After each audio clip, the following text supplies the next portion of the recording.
Hello and welcome to another Waiting in the Sky Pokemon Challenge. This is entry number 6 in this monthly series of travels across the regions of the Pokemon world. This time, we say bonjour to the Kalos region. As determined by the spin of a wheel at the end of the last video, today I will be playing through Pokemon X with only Bug-type Pokemon. Before I get into the rules, I want to thank all of you who participated in the Pokemon Scarlet and Violet giveaway.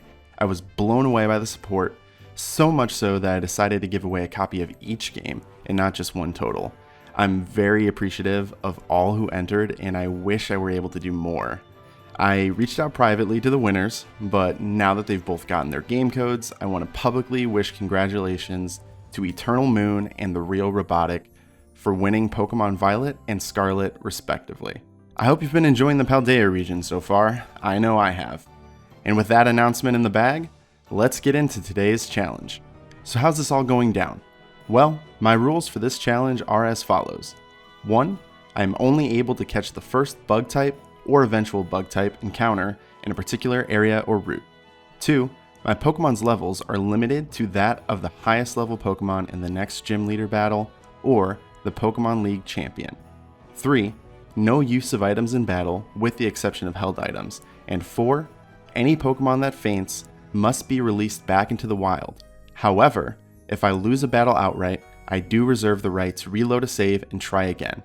Think of this as the best case possible clause that allows me to show you all a successful run as often as possible.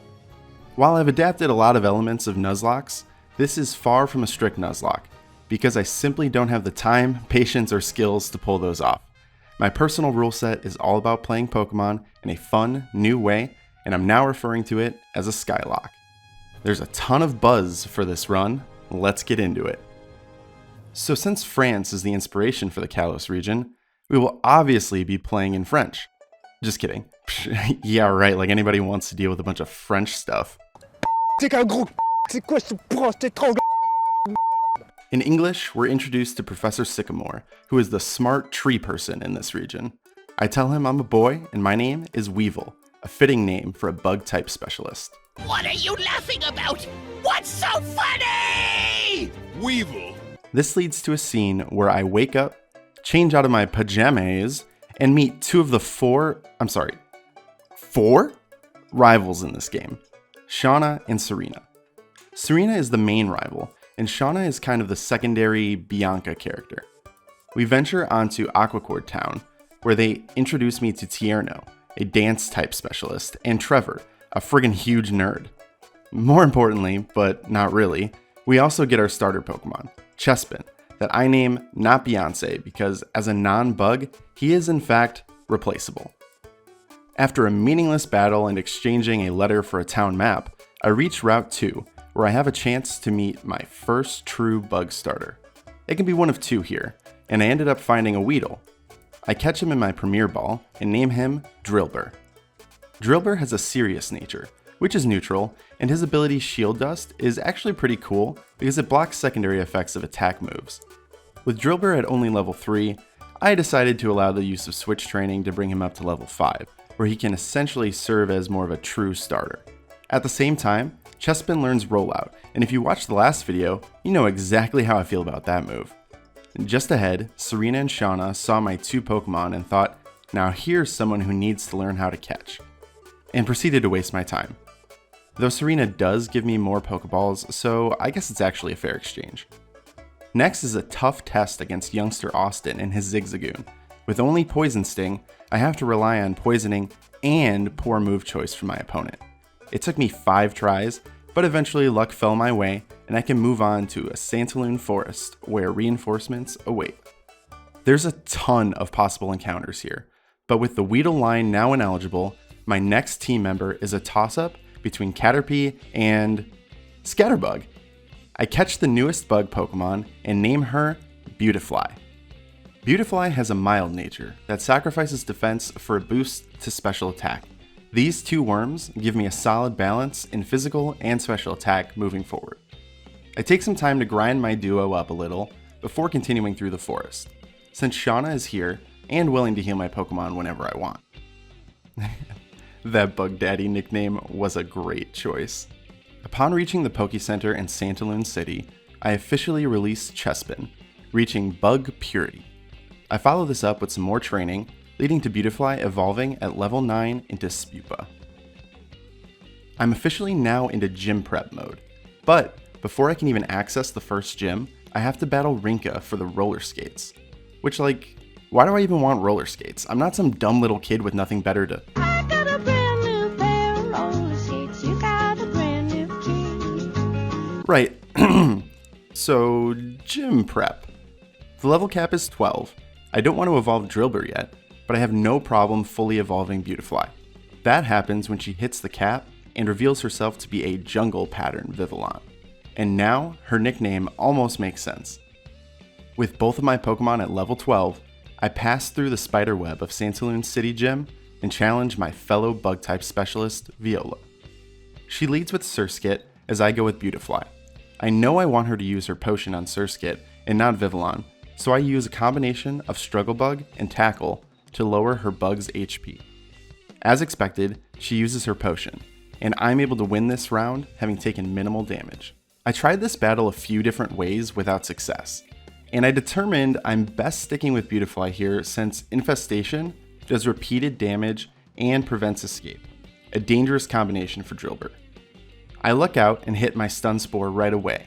This allows me to chip away at her Vivillon with Struggle Bug, while Paralysis limits her movement. I take the victory and earn my first Kalos Gym Badge, fittingly, the Bug Badge. The TM for Infestation may come in handy as well, so I can't complain about that. As I leave Santalune, I'm given the experience share, that starting in this generation works differently and spreads experience across the entire party, which makes the game significantly easier to be honest. This is a criticism many have of this generation, but for my purposes, I'm okay with it. On Route 4, I have another set of multiple potential encounters, Ladybug or Combee, and the chances of finding them vary depending on the color of the flowers you're in. Now, here's the thing. I want a Vespiquen, so it makes sense to go into the yellow flowers where I have a 30% chance of finding Combee. But only female Combee evolve, and I only have a 12.5% chance of a Combee being female. So, since my odds aren't that strong, it really makes the most logical sense to head over to the red flowers, and I'll want to try and approach it with the right team member leading just in case I need to. Alright, chums up. Ready, guys? Let's do this. Leroy! Well, crap. It's a male Combee. I've got to roll with this, so I catch it and name him Buzzwole. Buzzwole has a relaxed nature, giving him boosted defense and lowered speed. If nothing else, Sweet Scent may be useful for helping catch other Pokemon. I train my newly formed trio before a couple of NPCs I didn't pay much attention to give me the TM for return, and lead me ahead for my first steps in Lumiose City. I make a beeline for the... I'm sorry. I make a beeline for the Pokemon Lab, where Professor Sycamore greets me, and we're joined by Shauna and Serena. Sycamore challenges us to a battle. He's got the OG starter trio on his team, so Charmander is a notable threat. The actual battle is pretty easy though, as all three of my Pokemon far out-level his.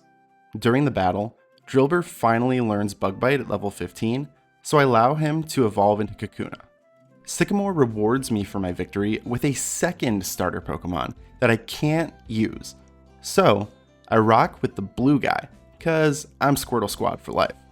Squirtle comes with the Blastoise Knight, and a pep talk from the professor. Do it! Just do it! Obviously, I'm ready to run through a Gigalith after that, so the adventure continues. After, we meet Lysander, the big bad of the Kalos region, aka Mr. Tall, Red, and Fabulous. He inspired me to try something new with my hair color, but unfortunately they didn't have the bright blue I was looking for, so the surprise me option gave me dark hair.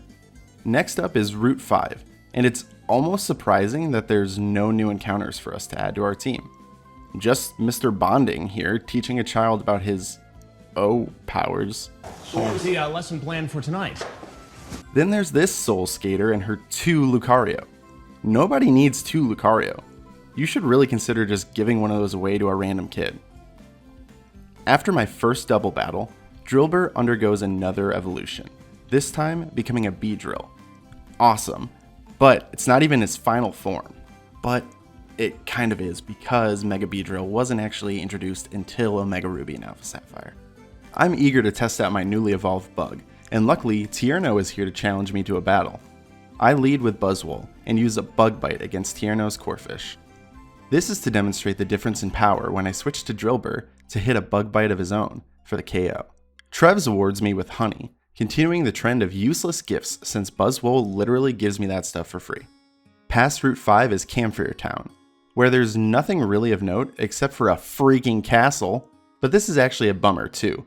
So I just move ahead to Route 7 where I can find reinforcements for my team in the form of either Illumise or Volbeat. Sadly, that will have to wait, as I first need to retrieve the Pokeflute to awaken the Snorlax blocking my path. That's okay in my book, because Route 6 has a different bug I've got my eye on, Nincada. I catch one in a useful net ball and name her Greninja. Greninja has a rash nature, raising her special attack and lowering special defense. She's got the Compound Eyes ability to boost accuracy as well, and the ground typing is cool, but it won't be lasting very long. I progress in the story, but I must be tonight's big loser, because in order to get the Pokeflute, I have to look for a lost dog in this huge palace maze. There's a little girl in a dress staring at me. She's not supposed to be there, buddy. Well, she's there! When Shauna and I find the Furfrou, the owner says it calls for celebratory fireworks, because he's apparently just that bougie. This leads to the cringiest depiction of young love I've ever seen that didn't involve Powpoop Fruit. But Pokeflute has been secured. I can now play the sleeping Snorlax a tune to wake him up, send him running back to the mountains, and free up the path to travel down Route 7. This opens up an encounter with a previously mentioned new bug, and it ends up being Illumise. I catch and name her Lantern. Lantern has a bashful nature, which is neutral. She has no damaging moves, but some decent variety in support moves like Charm and Moonlight. Further along Route 7, I catch up with Serena, who suggests teaming up with Bug Daddy to take on the T-Boys in a double battle. I agree, and it's a battle with relative ease, as Beautifly can work with Serena's Fletchling to take down our opponents Corphish, Pikachu, and Flabebe. After the battle, I can cut down a tree to find a very useful item in the Silver Powder to boost Bug-type moves. Along Route 8, I reach a spot where I can finally find some clarity. A hot dog is a sandwich. In Ambrit Town, I can get the TM for Rock Smash, which will lead to my next team member encounter down the line. First, I have to follow in my mom's footsteps, riding a Rhyhorn to the Glittering Cave for some fossil stuff. I do just that, traversing the rocky terrain of Route 9. Fun story, I have fond memories of one of my few natural shiny encounters here. I caught a shiny Sandile on what might have been my second ever playthrough of these games. When I reach the cave, I eventually meet my first Team Flare grunt. We battle, and his Houndour is scary, but I'm able to bring it down with my bug moves, and then Zubat is an easy out with Beautifly's Psybeam. Afterward, I can finally put Rock Smash to work, revealing a Dwebble that I can catch and name Geodude. Geodude is bashful, which, as we know from Lantern, is a neutral nature. He also has a really interesting typing, giving us access to a rock type that could be huge down the line for fire and flying types. After Serena and I team up to finish the last of Team Flare in the cave, I find the lost fossil scientist, and he gives us each a fossil that, of course, say it with me now, I can't use. What I can use, though, is even more bugs. I use a rare candy to level Greninja up to 20, where it can evolve into Ninjask and gain a whole new repertoire of moves. But, importantly, I leave an empty party slot and have Pokeballs on hand to also gain a Shedinja as part of the evolution. Shedinja is a ghost bug type with Wonder Guard, which means it can only be hit by super effective moves. It'll have to wait for its nickname, but I'll also add that it has a rash nature that raises special attack, which is okay, but lowers special defense, which doesn't really matter because it only has 1 HP anyway. This Pokemon has a lot of potential in this run, and I've never used it, so I'm pretty pumped. This does also lead to some shuffling of my active party, with 7 Pokemon now eligible. I decide to store Buzzwole, at least for now, as I train up my newer team members leading up to the gym. I do just that, and with a full team leveled to the cap of 25, I climb the rock walls to the dangerous threat of a second gym leader, Grant, and his rock types. His team is composed of the 2 first stage fossils of this generation, Amara and Tyrunt. I'm at a disadvantage with all of my Pokemon, so I lead with Geodude, who is my best defensive option. He's not bad offensively against Amara either, as his Smackdown is super effective and able to do the trick in just 2 turns, while my Pokemon survives on just 4 HP. For Tyrunt, I have a fun strategy. I switch into Lantern and use Charm 3 times to minimize Tyrunt's attack power. I risked death by Rock Tomb on the last one, but he goes for Stomp instead and Lantern survives. With my opponent weakened, I switch to Beautifly, who learned the perfect move for this gem at exactly level 25, Draining Kiss. Rock Tomb is still 4 times effective and does nearly half damage as Beautifly comes in, so I first go for Stun Spore to better my chances of avoiding a hit. He's paralyzed, but breaks through only to miss a Rock Tomb. Now I can go on the offensive and heal up with super effective Draining Kiss. I do that, and we trade attacks before Beautifly can score the KO on the next turn, defeating a major threat with no fatalities. Grant awards me the Cliff Badge and the TM for Rock Tomb, and I'm on my way forward to the next challenge. Of course, now that I can use Strength, I free up a shortcut, allowing me to return to Campfire Town and talk to the Name Raider about Shedinja, who will now be known as Ash Greninja. Back on Route 10, we can encounter a horde of Yanma to add a new team member to our swarm. I catch one and name her Dragonair. Dragonair has the Speed Boost ability, which is always nice to see, along with a brave nature that increases attack and lowers speed, a pretty inconsequential expense. I swap her in for Ash Greninja and continue on. I reach Geoff's down where I chase this team flagrant before he manages to disappear somewhere around this boulder. It's not just a boulder. It's a rock. I don't know that I've got to worry about that though. Instead, I'll worry about battling this gym leader. But for some reason, I don't actually get the gym badge. In Shalor City, Tierno gifts me a Mega Stone, which I won't be able to actually use in this run. Weird decision by Game Freak to lock so many Mega Evolutions to the post-game. The 2 I theoretically have access to, Scizor and Pinsir, won't help me in this challenge. The rest of the gang joins up with us as we meet the Mega Evolution Guru. He explains this exciting new mechanic in the Pokemon universe that is entirely unique and has never before existed in Pokemon, or any other franchise for that matter.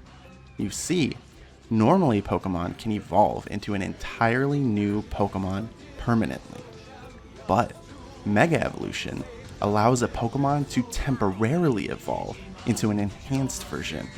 It Mega evolves into an ultimate champion, capable of immense power, and can it's just evolving. After a quick battle, Serena and I perform well enough to be worthy of Mega Rings, but only after I now officially enter the Shalor City gym to take on Corinna.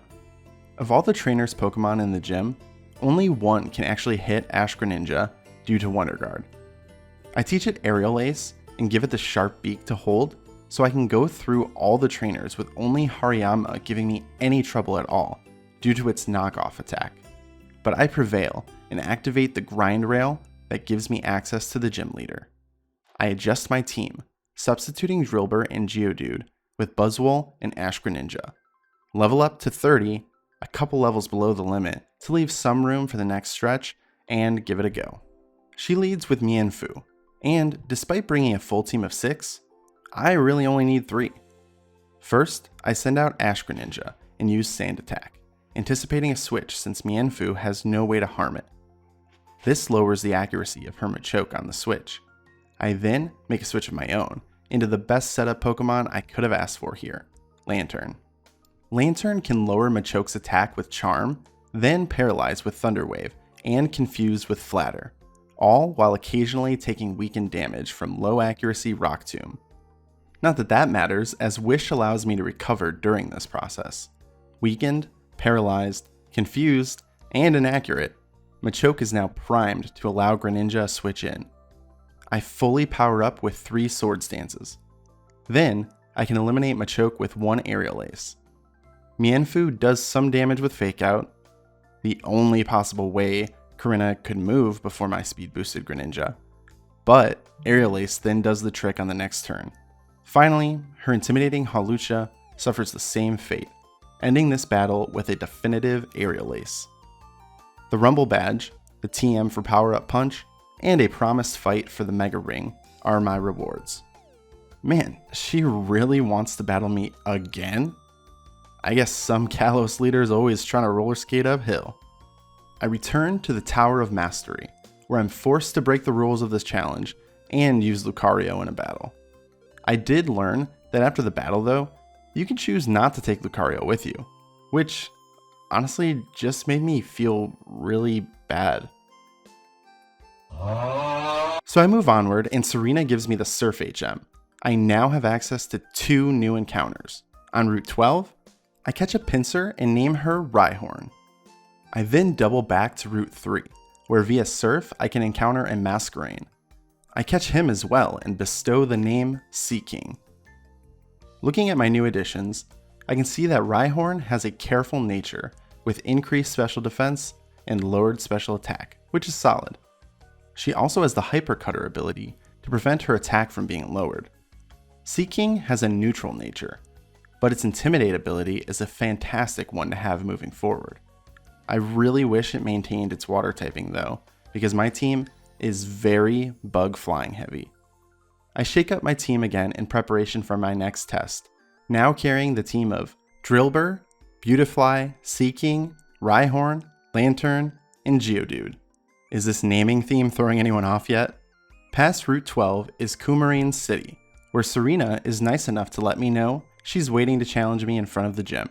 Even more nice is meeting Sycamore and Diantha in the monorail station, who give me the HM for Fly. I, however, am not nice. Not only do I not show Serena Mega Evolution, as she's requested, but I also refuse to show her Mercy and defeat her team of Meowstic, Absol, and Braixen with just Rhyhorn's X-Scissor and Geodude's Rock Slide. I am not a role model. As I face off against the gym trainers, I bring Dragonair along with me, and after learning Ancient Power at level 33, Dragonair evolves into Yanmega, which is kind of like a Mega Evolution, right? I keep my newly evolved Pokemon with me in place of Geodude for the Grass Gem. This proves to be a fantastic choice, as I enter battle with the gym leader Ramos, at level 33 across the board. This is 1 level below the limit, but that's no problem whatsoever. I go with my newly evolved Dragonair, and Ramos sends out Jumpluff. I use Ancient Power, which has the potential to raise all of the user's stats and is super effective against Jumpluff. He hits first though, and Acrobatics brings my Pokemon below half HP while I get a critical hit, knocking Jumpluff down to about a quarter health. No boost from Ancient Power, but Speed Boost does activate, which gives me the confidence that I'll now strike first. I go for Ancient Power again, and Ramos uses a Hyper Potion. This time, my attack does about half damage, and I do get the Omni Boost. 1 more Ancient Power eliminates Jumpluff, and delivers a second Omni Boost, which, coupled with my speed increases, has Dragonair set up as a pretty formidable threat. Ramos is understandably worried, so he sends in his Ace Go-Goat next.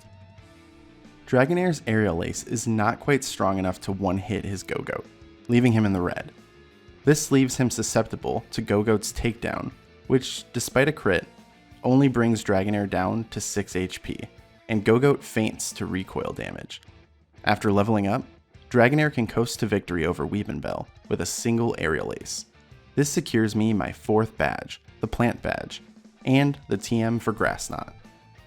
There's a cool slide here I can go down now, and wait, I should have asked for Bullet Seed. Please, Mr. Ramos, can I have the TM for Bullet Seed, please? You'll shoot your eye out, kid. Well, anyway, on the way out of town, Lysander calls me to say, hey, remember, I exist, and I want to make the world pretty, or something like that. In the Lumiose Badlands, Dragonair keeps its streak alive, defeating this flare grunt so I can steal his lost power plant pass. This allows me to enter the power plant for some more story stuff like fighting stylish criminals or getting price gouged for water. Holy shit, is this just Coachella? Well, the headliners are a couple of Team Flare members that are easy outs for Rhyhorn, and then Quicksilver and Scarlet Witch show up to let me know that the power has been restored to Lumiose City, which is great because that's where the next gym is. On the way to Lumiose, I of course overhear this Giganto man mumbling to himself about flowers. Weird. In Lumiose, nothing weird happens. Nope. Nothing weird at all. Though I do stop to enjoy the arts. My God, these could be tracings. Okay, I know I'm getting way off track. In actually relevant news, I'm unable to add any new Pokemon to my team during this stretch, but I can evolve Geodude, which I do at the new cap of level 37 after he is able to learn Shell Smash. This gives me the fully evolved Crustle to add to the mix for my matchup against Clement and his electric type team. I swap out my flying types with the exception of Beautifly, who I hope to use only in an emergency. I bring the whole crew to level 37 and make a try for badge number 5. Against Clement, I start with Geodude to face his Emolga. Emolga likes to use Volt Switch, but that's fine as I stay in to use Rock Slide. Rock Slide hits the Magneton he's switched in, and though it's not very effective, it does accomplish the goal of deactivating Sturdy. This allows me to swap in Rhyhorn, who can eliminate Magneton with a Storm Throw as he sets up electric terrain. He goes back to Emolga, and this time I go with Drillbur. Now with an advantage, Clement uses Aerial Ace for big damage, but Drillbur survives in the red to deliver a Poison Jab. This also poisons Emolga, which is exactly what I needed. I know Drillbur is at risk now, so I go back to Geodude to take an Aerial Ace. Poison brings Emolga down to healing range, so knowing that he won't switch, I use Rock Slide for a super effective one-hit KO. As Clement sends out Heliolisk for a final stand, I go back to Rhyhorn. Heliolisk is a normal electric type, so after withstanding a Thunderbolt, Rhyhorn can strike back with Storm Throw for another one-hit KO. I've now earned the Voltage badge, which I assume was named after my favorite Mountain Dew flavor, and the TM for Thunderbolt. Next, I make a quick stop to chat with Sycamore and the guy who is very clearly the bad guy to everyone but Sycamore. After that, I can continue to Route 14 where I can meet my friends and Serena challenges me to another battle. This was another easy one, with Rhyhorn taking care of Meowstic with X-Scissor. Then, Geodude can tank a Mystical Fire from Delphox and take it out with a one-hit Rock Slide. Finally, Rhyhorn returns with another X-Scissor KO of Absol.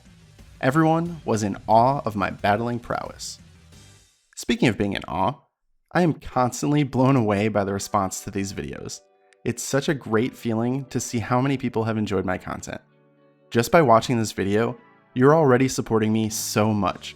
But since you've made it this far and have presumably been enjoying it, I'd like to ask you to take it 1 to 3 steps forward. 1. Hit the thumbs up to like the video. 2. Drop a comment with your thoughts. I love feedback, whether it's purely positive or constructive. And 3. Consider subscribing to the channel for bi-weekly podcast episodes and monthly Pokemon challenges like this. Again, just you having watched this far means so much. Anything else is icing, gravy, Parmesan cheese, whatever your favorite extra food topping is. And speaking of food toppings, no, I don't actually have a good segue for that one. Back on Kalos, Route 14 is my next encounter. There are 3 possibilities, but I'm looking for 2 of those 3 so that I'm not cut off from any of them, since they all can be found elsewhere too. So, with a first come first served approach, I scour the tall grass and find Skorupi.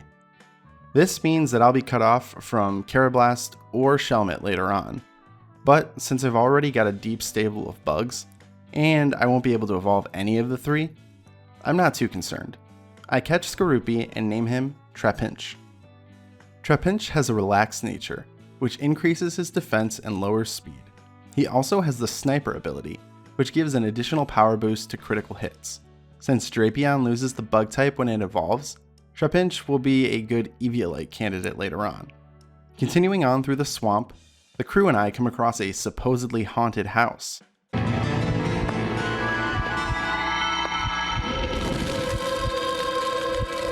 Submitted for the approval of the Midnight Society.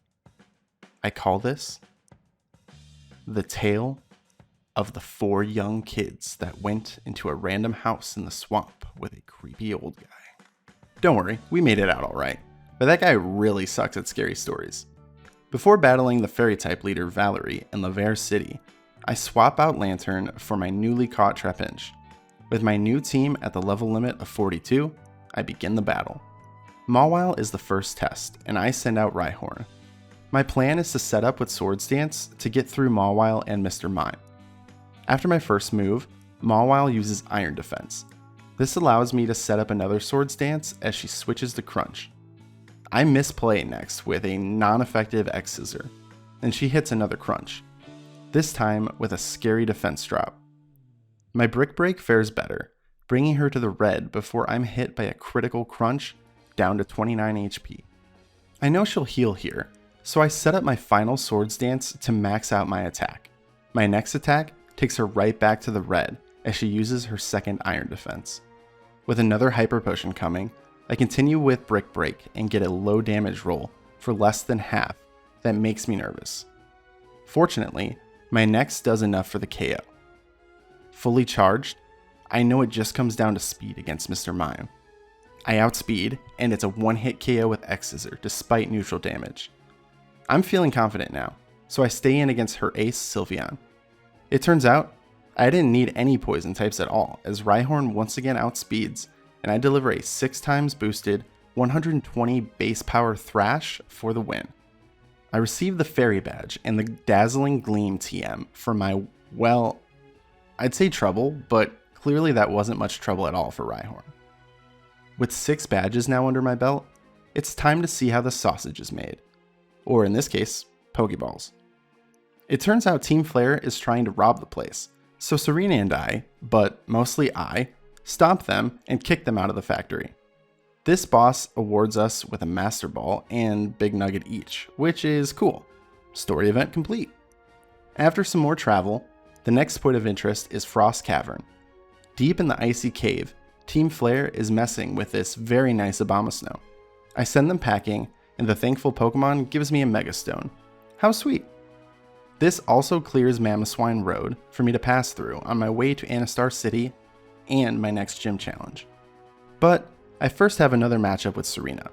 This one largely went the same as previous battles, with the biggest difference being the addition of her Jolteon. I was able to take it down with Drillbur though, and free myself up to tackle the Anastar gym, but not before swapping out my poison type Pokemon for Greninja and Lantern.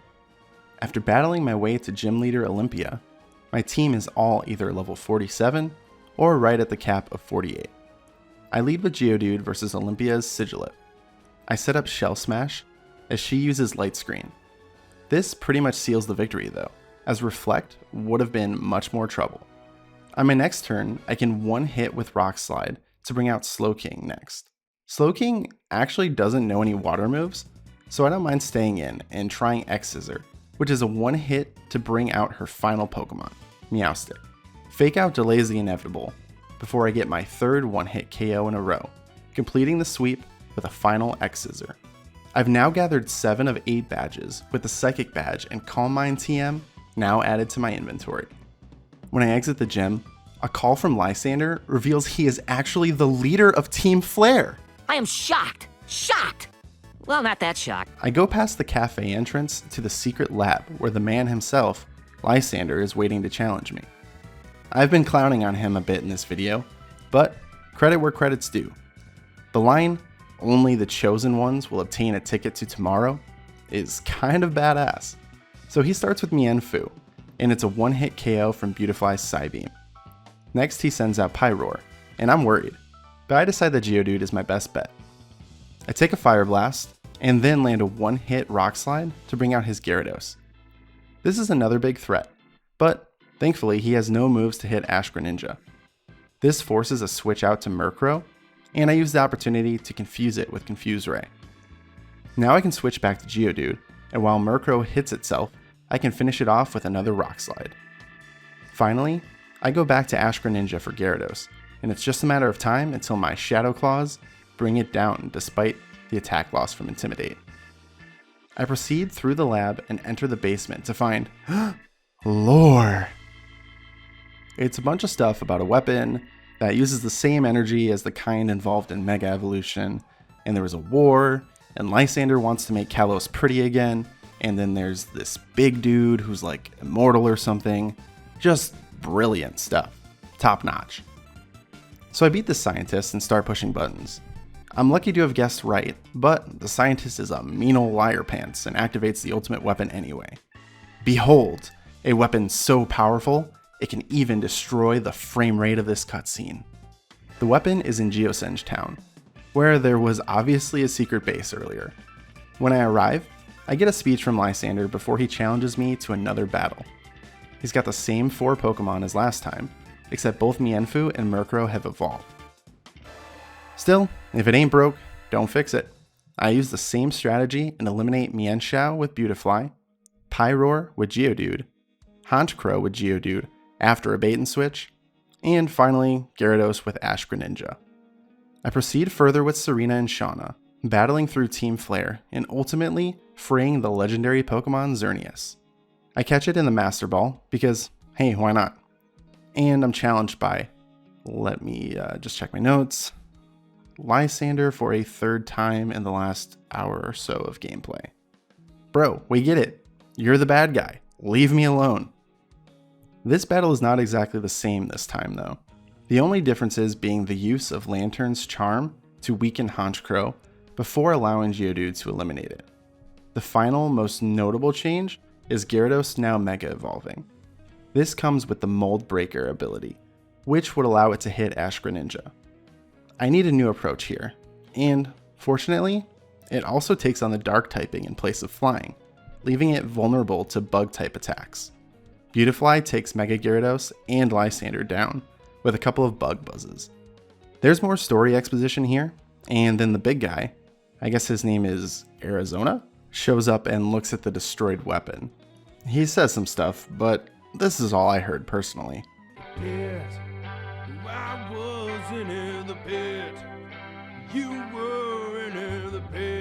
I can now move to Route 18 from Anastar City, and though my team is growing pretty powerful, there's always room for more bugs.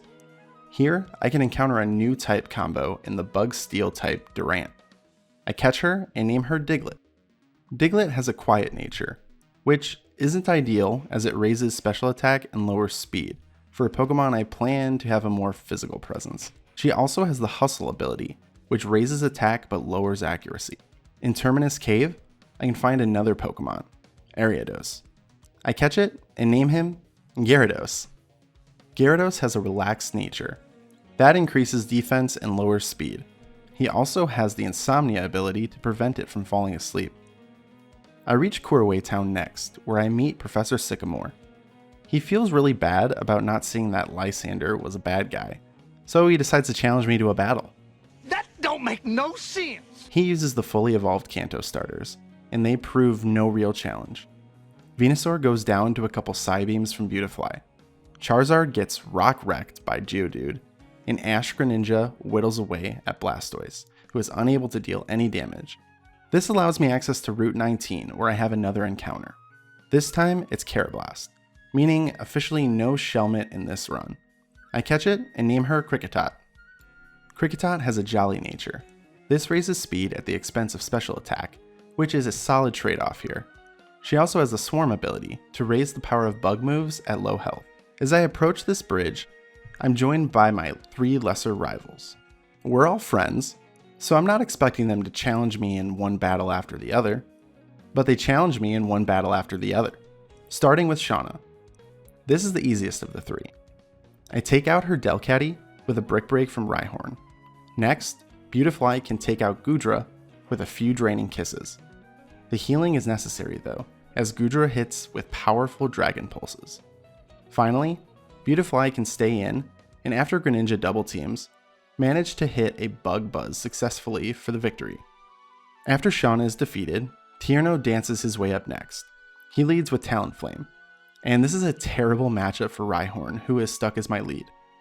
I switch into Geodude, and I get worried as Talonflame sets up Swords Dance. But the acrobatics attack doesn't KO Geodude before he fires back a Rock Wrecker for 4 times super effective damage. Crawdaunt is next, and with its water dark typing, I have a few options. I choose Rhyhorn and use X-Scissor for the one-hit knockout. That went so well, I keep Rhyhorn out there to do it one more time against Roserade for the victory over Tierno. 2/3 done now. I am thankful the game at least heals my team after each battle. Trevor puts down his Pokédex and actually battles me now, leading with Raichu. I go for neutral damage, X-Scissor with Rhyhorn, and it's strong enough to deal with Raichu, though I do suffer paralysis from Raichu's static ability. Aerodactyl comes out next, and I definitely panicked before deciding that Geodude is my best option here, both offensively and defensively. We both miss our first attacks, me avoiding Supersonic and him avoiding Rock Wrecker. Supersonic makes me nervous, but he switches to Ancient Power on the next turn and doesn't get the stat boost, so my Rock Wrecker can take care of him. It's such a powerful move I've never actually used before. Florges is his final Pokemon, and normally it wouldn't be an issue at all if I had one of my poison types with me. But since I've not made any adjustments to my team since the last gym, I make this harder than it needed to be. First, I try out Beautifly and use Quiver Dance, hoping I might be able to set up enough to handle this threat. She counters with Misty Terrain, and I feel pretty good. None of Beautifly's moves offer much promise, so I try out Bug Buzz just to see how it goes, and it hardly does anything. Moonblast, however, does about 1/3 damage to me. Now I'm thinking I can outlast him if I switch to Draining Kiss for the recovery, but a critical hit from Moonblast brings me to just 6 HP and ends that strategy. I've got to switch now, but I'm worried about anyone's ability to tank a Moonblast, so I first try Rhyhorn. She loses half her HP though, so I have to switch again. This time I go with Lantern. She just uses Confide, as the Misty Terrain fades and Lantern can use Thunder Wave for the paralysis. Lantern takes a Moonblast, so I know it's a crucial moment. I switch into Geodude and he's hit down to just 44 HP. All I needed was to survive though, and you can probably guess my next move. I'm gonna wreck it! Geodude outspeeds the paralyzed Florges for a Rock Wrecker victory, thus concluding the time 3 of my best friends ambushed me and tried to kick my ass on a bridge. Ah, good times. I'm free to venture onward to Snowbell, where the gym leader is not, so Route 20 it is. I find Wulfric Stormcloak, the Jarl of Snowbell, here in Pokemon Village, and he heads back to the gym awaiting my challenge. To prepare for this matchup, I modify my team, giving some newcomers a try. The team I go with is Diglett, Lantern, Drillbur, Rhyhorn, Gyarados, and Seaking, all brought to the level cap of 59. I took the time to show you the team summary, because really, you're only going to get to see Diglett in the battle, because she's a total badass. I give her the metronome to hold, which boosts the power of moves used in succession. This allows me to use Stab, super effective Iron Head, to blast through Wulfric's Abomasnow, Avalugg, and eventually, after a brief confusion detour, Cryogonal. That secures me my final badge, the Iceberg badge, the TM for Ice Beam, and a wicked awesome exit.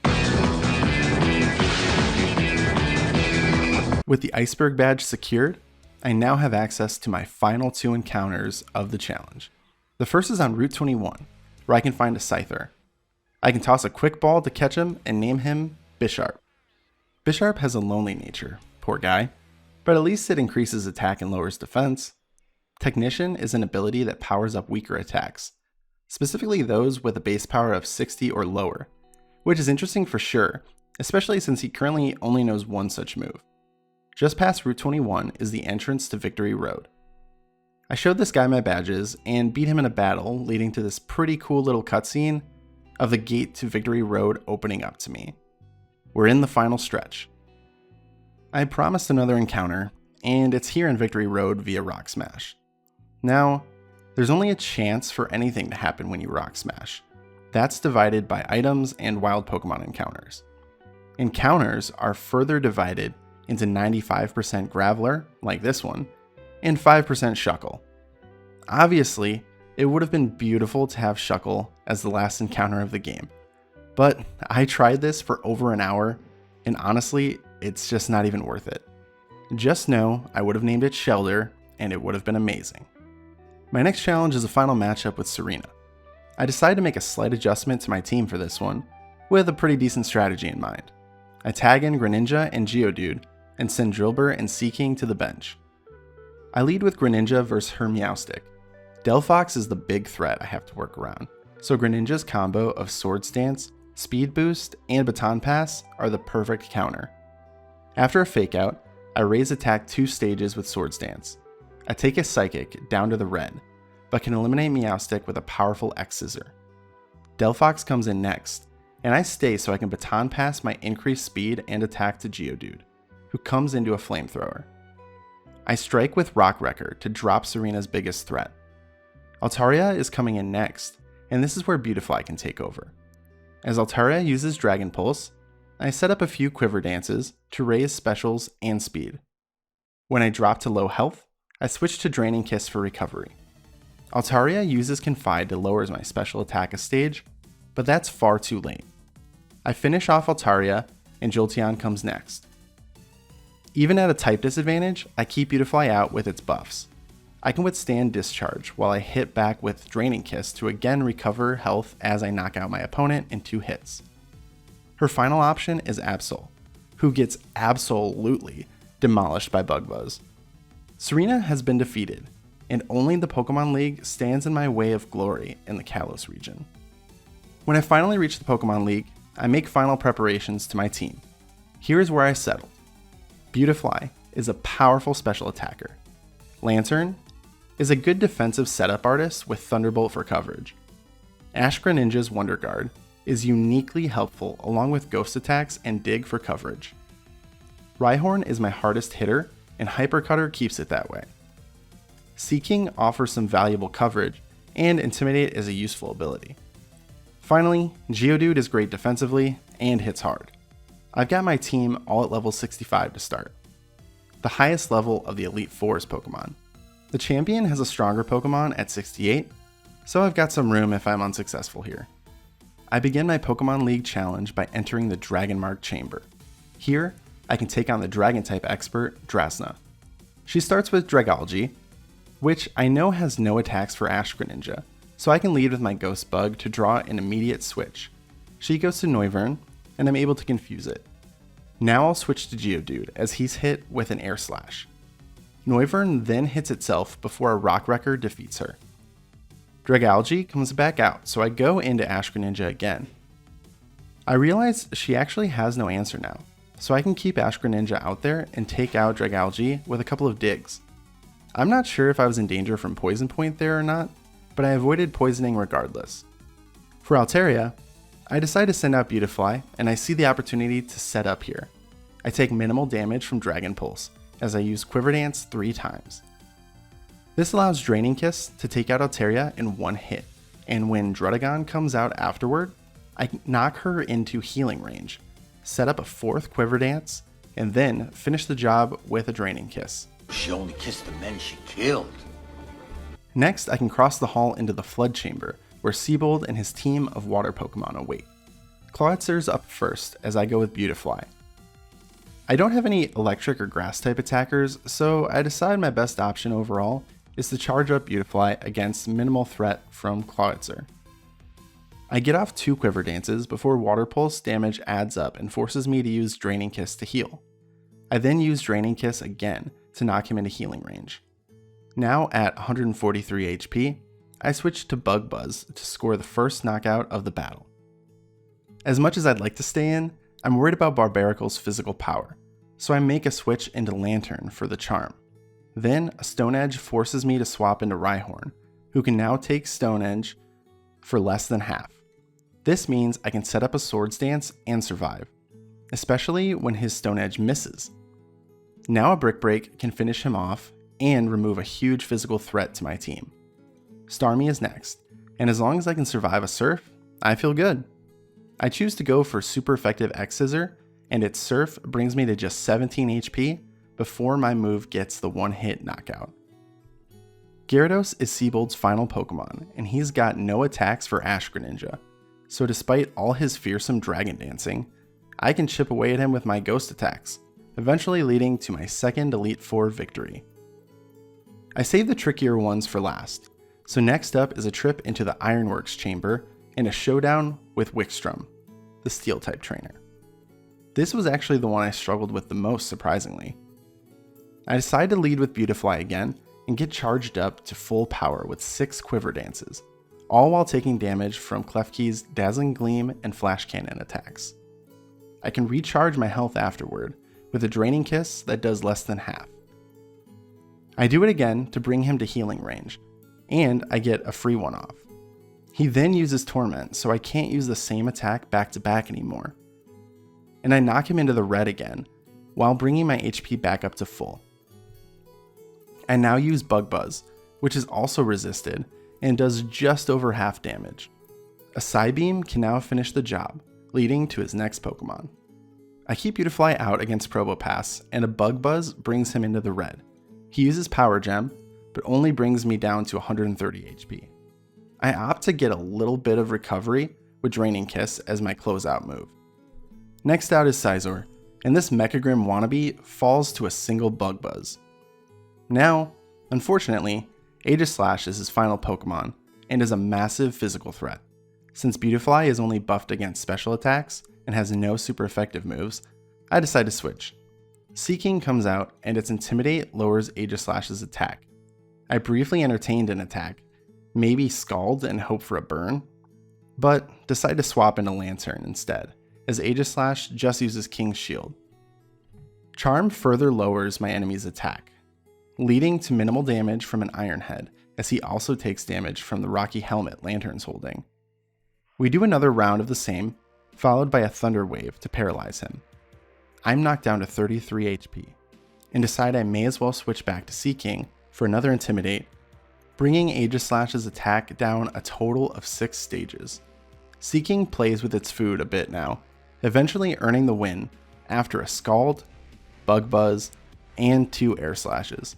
Forcing the early use of full restores was helpful here. That's 3 down. Now, the final test is in the Blazing Chamber. What emotions do you feel? Yeah, not that kind of Blazing Chamber though. This is just a Fire-type specialist, which is obviously problematic for my team. I struggled through a couple really dumb ideas before this strategy became clear. Obviously, Geodude is my best Pokemon here as a Rock type, so I use him as my lead against Pyroar. I tank a Flamethrower pretty well, and then hit with Rock Tomb, which I taught him just before this battle.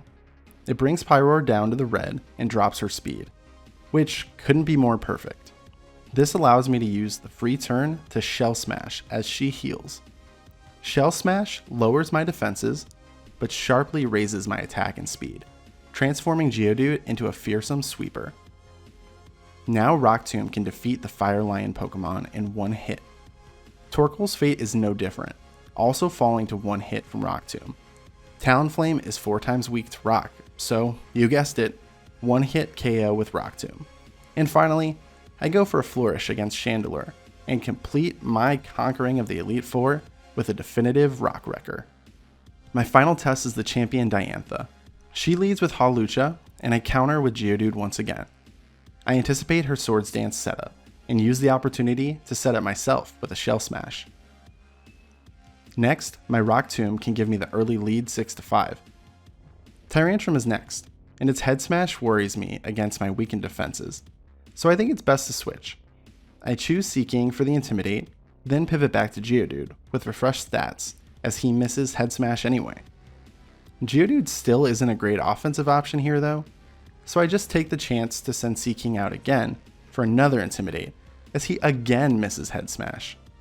With its attack lowered 2 stages, I go into Lantern, thinking I could withstand a hit, but sadly I was very wrong. Here's the first death I'm allowing in this run. I now go with Rhyhorn and use Swords Dance, but a big Head Smash manages to bring me to 49 HP. Fortunately, the recoil brings Tyrantrum to the red and triggers a healing item. I use the opportunity to charge up my attack further with another Swords Dance.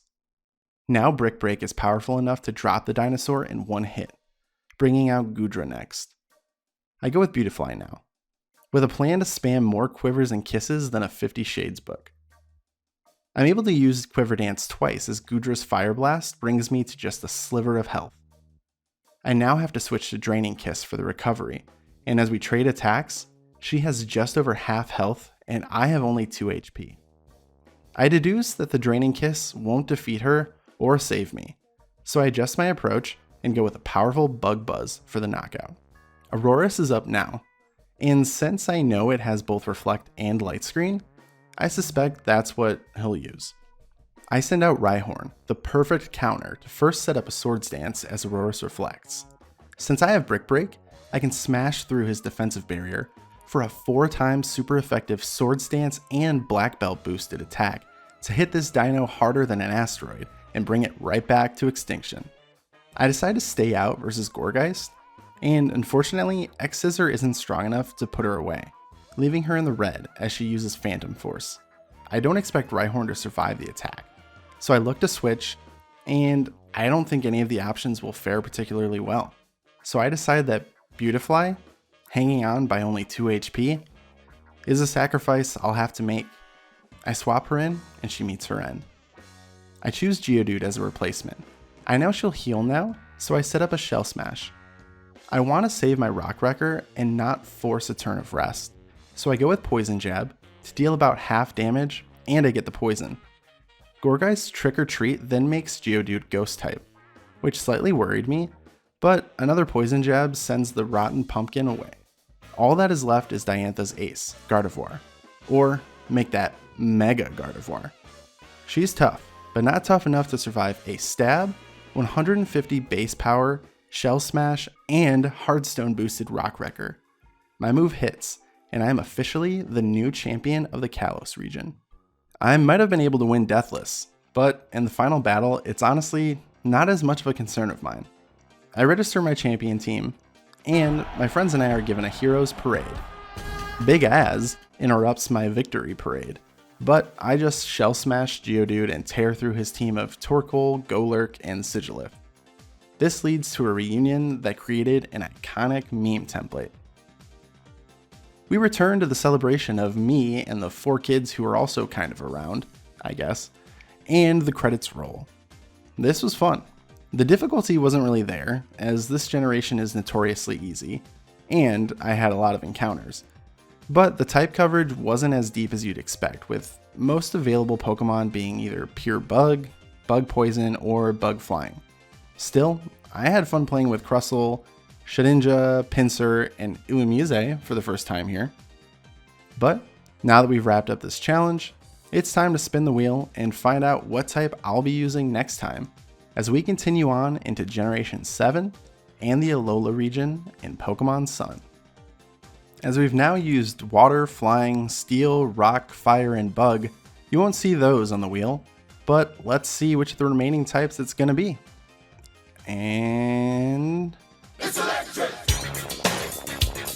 I'm pumped for this. Electric is my favorite type of Pokemon, and there's a few interesting options of usable team members as we take a look at the Alolan decks here for a preview. So we'll scroll through here, and I want to highlight a couple of these electric types. So we obviously have the Pikachu line. We have the Grubbin line here, if we want to keep that bug flavor. Keep going down. We have the Magnemite line, classic. More. Come on. Some more electric types. Oricorio, get that electric flying type. Totally interesting. Moving on. Well, we gotta have some more. Obviously, Jolteon from the Eevee branch. And let's see. No, not here. We got Chinchou and Lantern, of course. Moving on. Yeah, no, we have Togedemaru and the Electabuzz line. And, the Geodude line. Yes, that's awesome. Yeah, so we definitely have some interesting electric types in the Alolan deck, so I'm definitely looking forward to this. It'll be a lot of fun. Let's see, do we have any last ones here? Nope, we're into the legendaries now.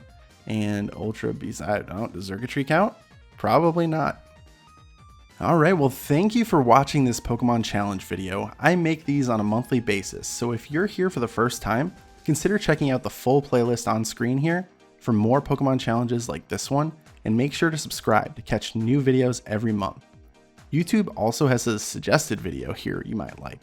Maybe it's Pokemon related, maybe it's something else entirely. You're a complex individual with a variety of interests after all.